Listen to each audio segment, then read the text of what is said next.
भारी बहुमत से विजयी बनाना। धनंजय भैया जिंदाबाद जिंदाबाद। श्री कला धनंजय सिंह जिंदाबाद जिंदाबाद। भारी बहुमत से विजयी बनाना।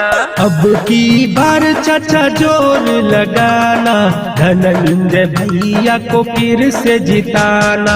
अब की बार चाचा जोर लगाना, धनंजय भैया को फिर से जिताना। फिर से भैया जोर लगाना, भारी बहुमत से विजयी बनाना। अब की बार चाचा जोर लगाना, धनंजय भैया को फिर है जिताना।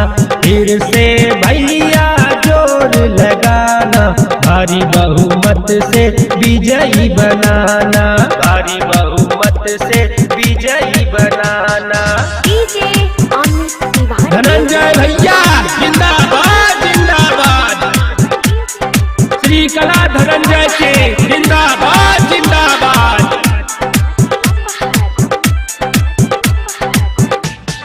गाँव गली के विकास करी है हमरे धनंजय भैया। ओ नहीं के वोट दिलई है चाचा, हाथ जोड़ी ले मैया। हाथ जोड़ी ले मैया, हाथ जोड़ी ले मैया। गाँव गली के विकास करी है हमरे धनंजय भैया। ओ नहीं के वोट दिलई है चाचा, हाथ जोड़ी ले मैया। अब की 1 लाख पार है जाना, धनंजय भैया को फिर है जिताना। अब की 1 लाख पार है जाना, धनंजय भैया को फिर है जिताना। अब की बार चाचा जोर लगाना, धनंजय भैया को फिर है जिताना। भारी बहुमत से विजयी बनाना। भारी बहुमत से विजयी बनाना। भारी बहुमत से विजयी बनाना। जात पात सब भूल के वोट दिहे सब जइहा। फिर से मिलल बाई मौका, फिर से विजयी बनैहा। फिर से विजयी बनैहा। फिर से विजयी बनैहा। जात पात सब भूल के वोट दिहे सब जइहा।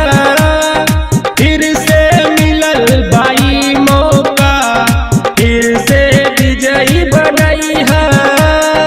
राहुल सिंह संग गाई सब गाना, धनंजय भैया को फिर है जिताना। राहुल सिंह संग गाई सब गाना, धनंजय भैया को फिर है जिताना।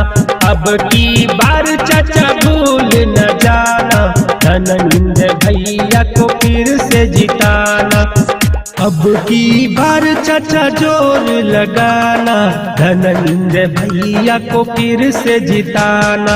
अब की बार चाचा जोर लगाना, धनंजय भैया को फिर से जिताना। फिर से भैया जोर लगाना, भारी बहुमत से विजयी बनाना। अब की बार चाचा जोर लगाना, धनंजय भैया को फिर है जिताना। फिर से भैया जोर लगाना, भारी बहुमत से विजयी बनाना।